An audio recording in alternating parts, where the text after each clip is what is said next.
Oui, j'ai vu que vous repreniez l'ambition que Marx a signée aux philosophes de vouloir non plus interpréter le monde, mais le transformer dans la 10e thèse sur Feuerbach. Est-ce que vous pensez que les critiques ont cette ambition dont je ne suis pas sûr d'ailleurs qu'elle est réellement aboutie, à savoir transformer la littérature par ce biais qui serait demandé à l'écrivain, en quelque sorte, d'interpréter sa propre création, son propre texte? Il me semble, quant à moi, comme disait Céline, que la question du texte lui-même, pour nombre d'écrivains, le texte se suffit à lui-même. Est-ce qu'il est possible d'en dire plus? Sinon, après, on pose la question du mensonge, y compris la question du mensonge en dépit de soi-même. Autrement dit, la question de l'inconscient et qu'est-ce qui fait qu'on écrit. Voilà, c'était la première question. J'en ai une deuxième, mais on va peut-être commencer déjà par celle-ci pour Antoine. Et oui, peut-être à qui s'adressait la question? Aux trois? C'est sûrement Anne-Marie. Je pense que chacune a les épaules assez larges pour y répondre, mais à qui en particulier? C'est la définition de Jeunette, en fait. Donc, je ne sais pas ce que je peux répondre à ça, sinon le dédoublement de personnalité qui serait un danger en fait pour l'unité du sujet, quelque chose comme ça. En fait, vous avez raison quand vous pensez qu'il y a une idée de praxéologie, c'est-à-dire de peut-être d'influence sur les pratiques dans la démarche d'écrire, mais pour agir. Mais la littérature, c'est ça, c'est agir. Alors moi, je suis dans la position de l'enseignante, vous avez bien compris ça. Et donc, ma description, elle est là pour essayer d'envisager effectivement que les formations puissent changer quelque chose à la perception de qui doit écrire, à qui est réservé l'acte de création. Moi, je pense beaucoup à Anne Roche, évidemment, là-dedans, qui dit en fait, c'est une façon de poser le doigt sur la répartition entre ceux qui écrivent dans la société et puis ceux qui n'ont pas le droit d'écrire. Voilà, donc c'est exactement à cet endroit-là que se situe la description qui est aussi peut-être une invitation à penser autrement l'écriture, et y compris l'écriture littéraire, mais c'est un empan très très large de la littérature, ce sont tous les écrits possibles dans les formations, et dans les formations littéraires en particulier. Je ne sais pas si j'ai bien Parfait. Je pense comme toi. C'est bien. Très bien, est-ce qu'il y a d'autres questions? Peut-être. Oui, Marie-Laure. Violaine, on en parlait hier. Oui, ça Violaine, on en parlait hier. Par rapport à l'aspect institutionnel, tu sais, tu as évoqué, je voulais juste que tu rappelles qu'éventuellement au niveau de la 9e ou de la 10e, il avait été envisagé la création d'une sous-section, quelque chose qui serait plus favorable à nos démarches actuellement, il y a ça. Et donc ça serait pour que tu le rappelles s'il te plaît. Et puis ensuite, c'est un commentaire, je pense que ça n'a aucun lien avec ce que vous avez dit, monsieur. Un des problèmes de l'université française, c'est l'obsession du contrôle, de la maîtrise et de l'emprise. Et dans tout acte de création, évidemment, il y a une partie de perdre pied, de laisser aller, de lâcher prise, une part d'eux.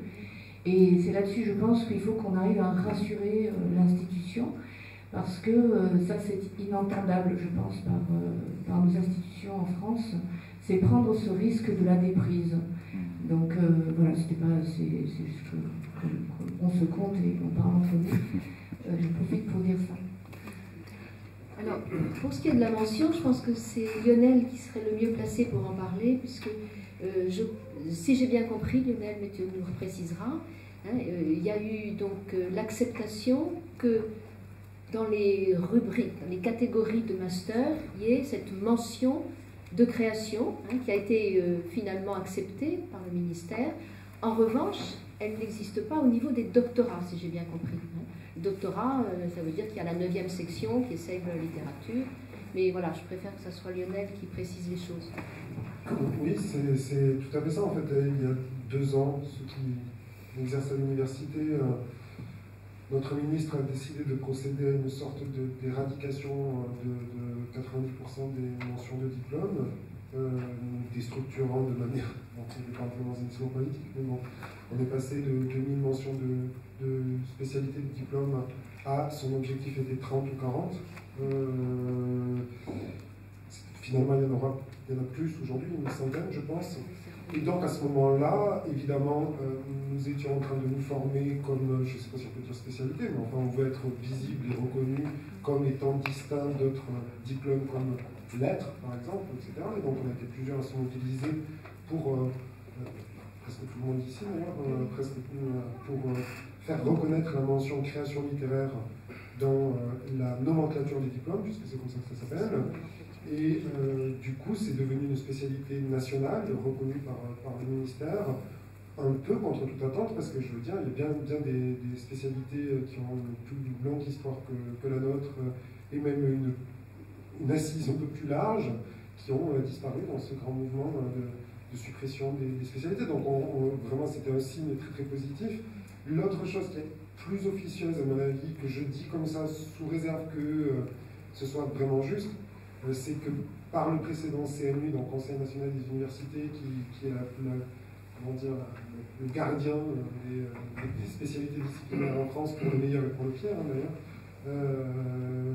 mais même comme ça existe, il faut bien y être quand même, hein, un de nos collègues de Paris 8 avait défendu ardemment l'idée que les créations littéraires soient reconnues au sein de la 9e section, ce qui est un enjeu majeur, puisque sans ça, ça veut dire que tous les doctorats, toutes les thèses qui iront vers la création littéraire ne seront pas reconnus, et donc les personnes qui en seront titulaires ne pourront pas devenir maîtres de conférence. Ça, c'est la conséquence directe. Et semble-t-il, il y a eu une discussion très positive où ils ont dit oui, on pourrait reconnaître quelque chose qui serait pratique et théorie de la création littéraire. Alors évidemment, on ne sait pas ce qu'on met dedans, etc. C'était une ouverture. Néanmoins, je ne sais pas si ça a été acté officiellement quelque part, je ne crois pas. Le CNU a été renouvelé, je ne sais pas qui a été élu, en 9e en tout cas. Donc c'est un de nos enjeux collectifs à l'avenir. Pardon, j'ai été un peu long, mais ça fait partie des enjeux collectifs. Effectivement, il faudra bien que ça soit reconnu comme par le CNU. Ça existe pour la 18e, je crois. Bien sûr, on peut s'appuyer. Oui, on peut s'appuyer sur la 18e. Sur ce qui se passe en 18e. Exactement. Même il ne serait pas improbable que ce soit la 18e qui nous reconnaisse, qui reconnaisse la création littéraire à la 9e. Si c'est le cas, moi d'abord je ne suis pas en 9e, donc je m'en fiche royalement. Peut-être pour les gens qui ne sont pas au CNU tous les jours. 9e, 18e, c'est quelle. 9e section littérature française, 10e section littérature générale comparée, 18e section art. Voilà. Et sachant pour ceux même qui ne sont pas dans le monde universitaire, le CNU, c'est le Conseil national des universités, qui est l'instance qui, justement on a parlé hier avec Claude Pérez, qui après une soutenance de thèse et une soutenance d'SDR, qualifie les gens, c'est-à-dire les autorise à se présenter à un ensemble de postes reconnus comme relevant d'une section. Donc c'est un instrument de contrôle mais un instrument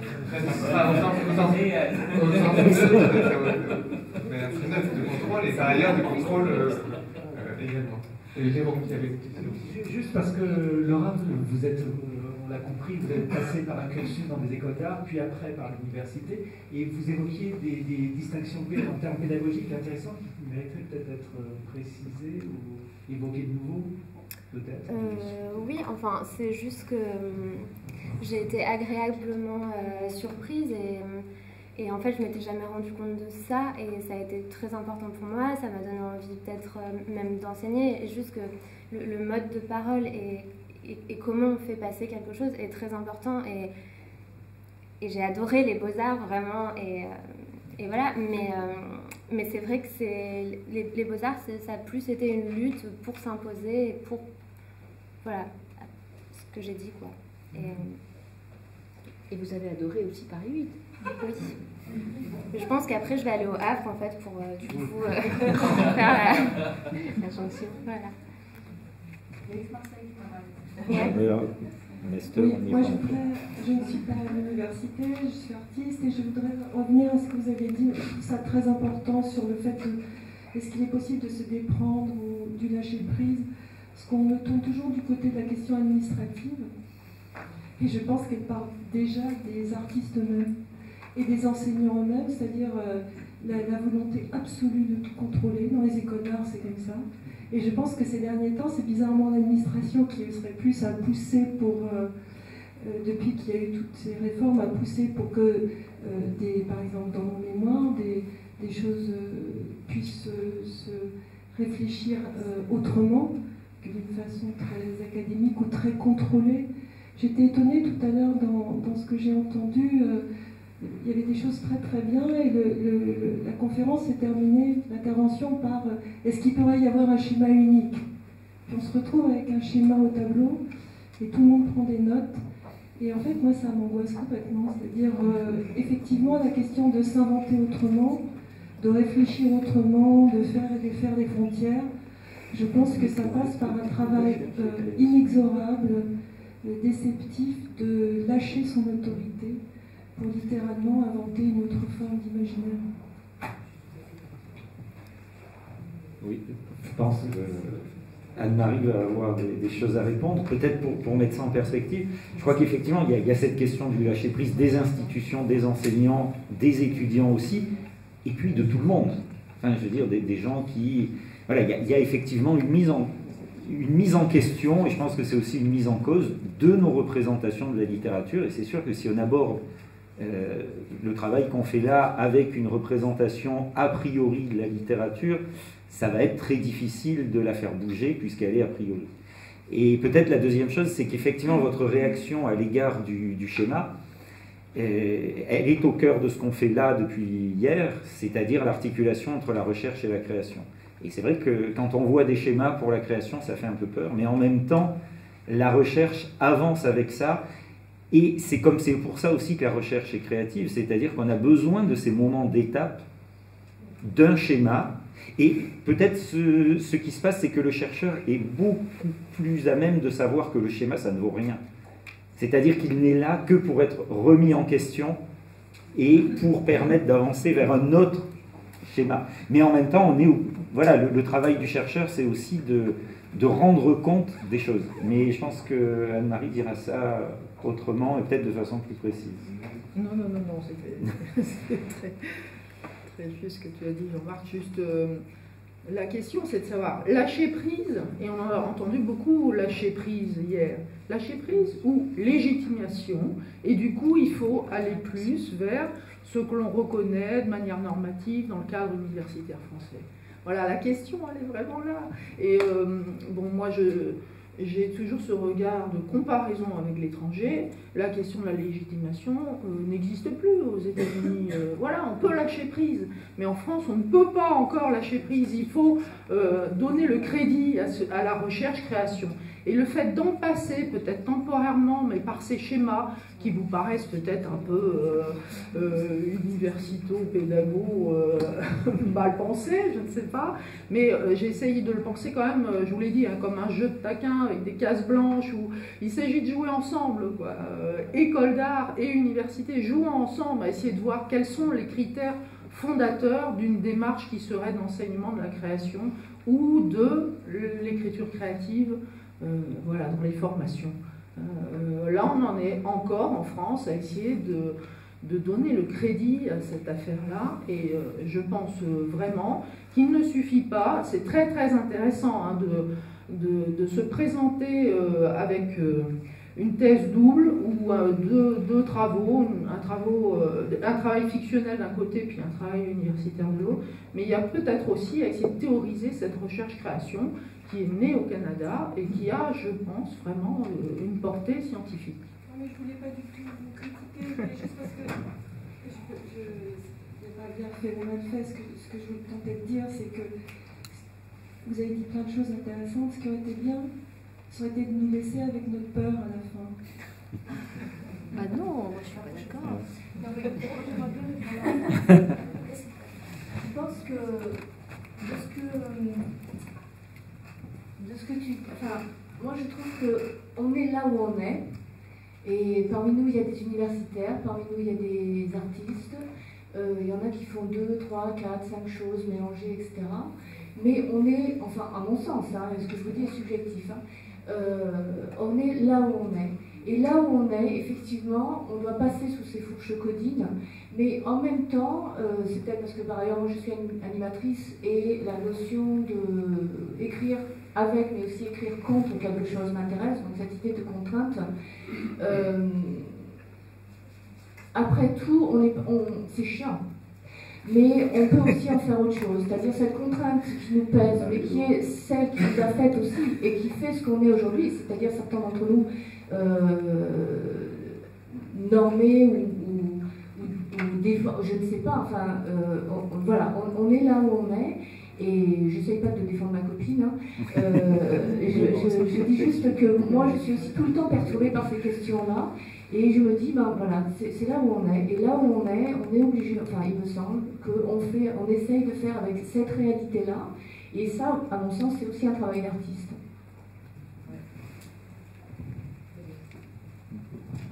Oui, je pense aussi qu'on est obligé d'assumer cette tension entre ce que c'est que la création et ses risques et cette peur dont vous parlez, et puis cette volonté qu'on a de la faire entrer dans une institution qui jusqu'ici la refusait. Et donc, voilà, il y a cette question essentielle de la légitimation. Et on est pris par là. C'est ce que disait hier aussi Claude Pérez. Donc, la difficulté, justement, à faire accepter, en France, où toute notre tradition va à l'encontre, ces doctorats qui vont ébranler un système vieux de plus de 100 ans.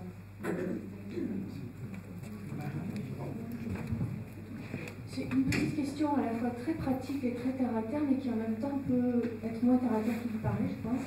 Ça s'adresse plutôt à Violaine, à savoir la question du temps pour ces mémoires. On sait à quel point c'est difficile pour nos étudiants de produire, entre guillemets, un mémoire en temps imparti, étant entendu qu'ils ont des tas de choses à rendre à côté. Comment ça s'est passé? Comment ça se passe? Parce que c'est aussi le temps laissé à la fois à la création et à la réflexion, et avec des exigences universitaires temporelles dont nous sommes les premières victimes. Alors, comment ça se passe? Alors là, les étudiants du DU qui sont là, ici, pourraient vous le dire qu'ils ont énormément souffert, mais en même temps, c'est un peu comme dans les contraintes de temps dans un atelier, ils ont produit, ils ont fait des choses remarquables. Voilà, il y a cette tension là encore, un temps qui est insupportable parce qu'on se dit on n'aura jamais le temps, et puis en même temps, ça fait avancer. Alors, c'est aussi un des éléments que j'ai voulu pointer par rapport à cette dimension réflexive.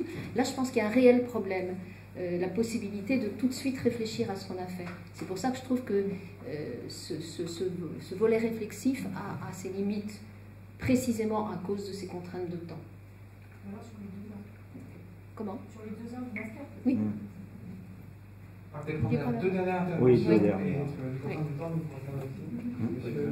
Très rapidement, moi j'ai un peu peur des étiquettes, c'est-à-dire critique d'un côté, création de l'autre, ça me fait un peu peur de ne pas en être dans les deux, et effectivement il faut travailler à des articulations qui peuvent être extrêmement variées, peut-être que les typologies sont dangereuses aussi.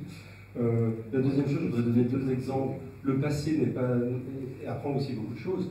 Michel Chailloux a soutenu une thèse, dans son jury il y avait Roland Barthes, Gérard Genette et Jean-Pierre Prichard. C'était au milieu des années 75.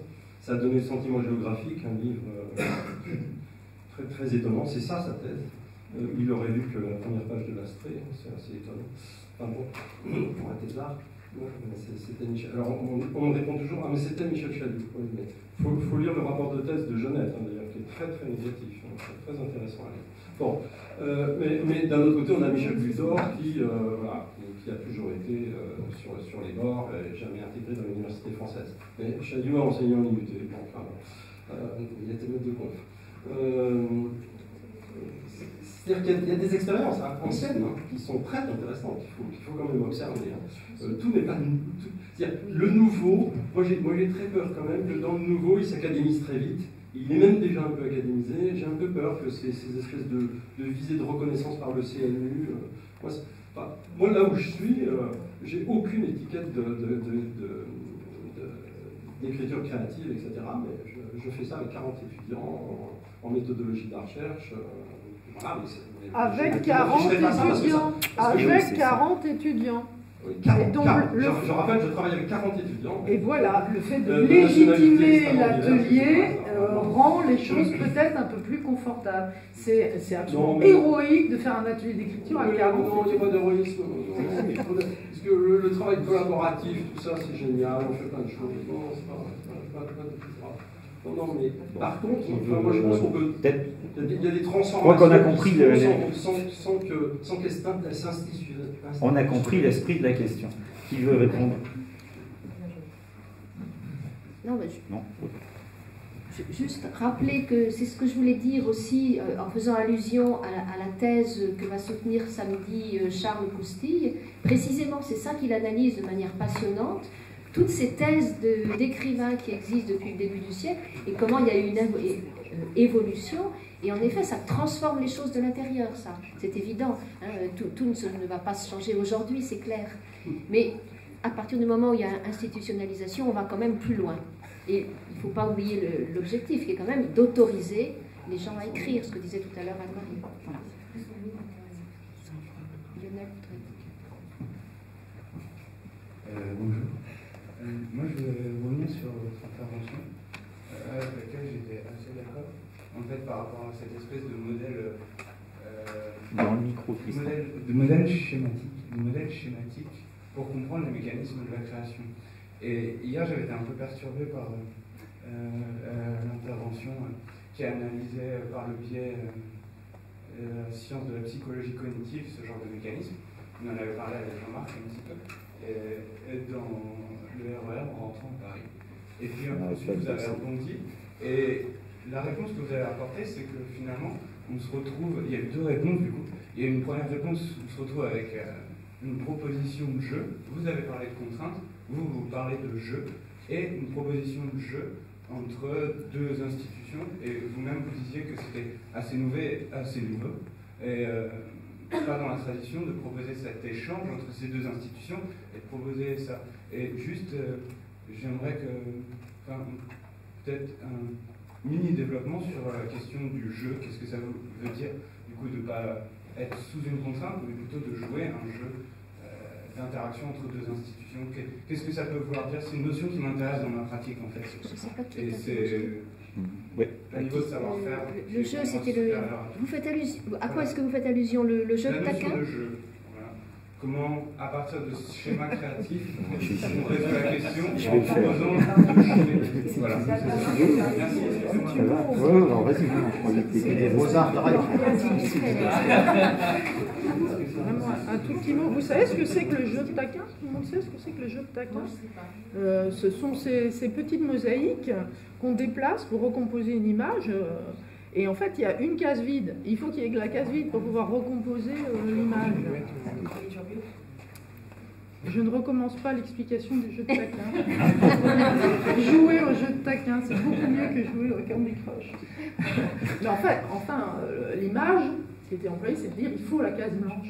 C'est-à-dire qu'il faut justement que l'idée d'une théorie littéraire, qui soit peut-être une théorie nouvelle, non pas pensée par des penseurs spécifiques ou des idéologies, je pense qu'on n'en est plus là, mais pensée à travers des usages. C'est pour ça que je m'intéresse beaucoup au numérique, les usages de l'écriture, voilà. Ils nécessitent cette case blanche, et peut-être ces cases blanches, pour qu'il y ait du jeu, mais au sens presque mécanique du terme, et non, alors peut-être le sens ludique après, hein, bien sûr, mais on a le droit de s'amuser aussi avec les théories littéraires. Mais le principe du jeu, c'était ça, c'était le fait que ça bouge comme un jeu de taquin. Qu'il y a du jeu, on pourrait dire. Il y a du jeu. Ce qui n'est pas le même sens. Oui, puis peut-être que la recherche aussi... On a toujours un truc d'avance sur vous, nous. Bah forcément, vous êtes les meilleurs. Mais sinon, pour parler sérieusement, donc... Non, sinon, c'est vrai que la recherche, c'est un jeu aussi, enfin... Créatif. Et c'est un jeu créatif. Et c'est peut-être dans cette notion de jeu qu'il y a le lien le plus fort entre la création et la recherche. Mais c'est vrai que moi, j'ai jamais conçu la recherche autrement que comme un jeu. L'idée de créer du savoir étant un peu secondaire, ou en tout cas étant le résultat du jeu, mais pour un moment. Comme je disais, c'est sûr qu'on a peur des schémas si on croit au schéma, mais si on sait que le schéma, ce n'est que quelque chose comme les schémas que Nathalie a montré hier, on a pu les prendre, certains ont pu les prendre comme des choses absolues, parce que ce sont des schémas, mais c'est nos représentations du schéma qui sont questionnées. Ce n'était que des représentations à des moments donnés historiques, et qui étaient datées dans son exposé, de la création en général, et on est là pour fabriquer d'autres schémas qui seront remis en question. Et voilà, c'est peut-être là, enfin pour ma part, c'est comme ça que je conçois les choses, et aussi qu'il va falloir qu'on arrête, qu'on s'accorde peut-être 10 minutes de... Ah, mais c'est vraiment très rapide. Je voulais dire qu'on voit bien l'intérêt que nous, enseignants-chercheurs, on va avoir à promouvoir la recherche-création ou les doctorats en recherche-création. Il ne faut pas oublier que c'est aussi une demande des étudiants et qu'il faudrait quand même leur demander, et ça aurait été intéressant d'entendre Laura, je pense, dire pourquoi elle, qui est déjà une artiste reconnue, qui est déjà une artiste installée, et elle pense quand même aujourd'hui à faire une thèse. Et moi, je suis toujours surpris de la réponse, et ça nous donne des réponses plus claires. Il faut dire qu'elle nos propres interrogations quand on les écoute. Non, juste très rapidement, c'est juste que ce que j'ai dit en disant au tout début que ça aurait été intéressant, je pense, qu'il y ait d'autres étudiants, parce que en fait, on est en train de faire quelque chose, et vous nous avez, chers professeurs, donné tous les moyens de penser cette chose, et on sait aussi penser ce qu'on fait, et ça nous intéresse, et voilà.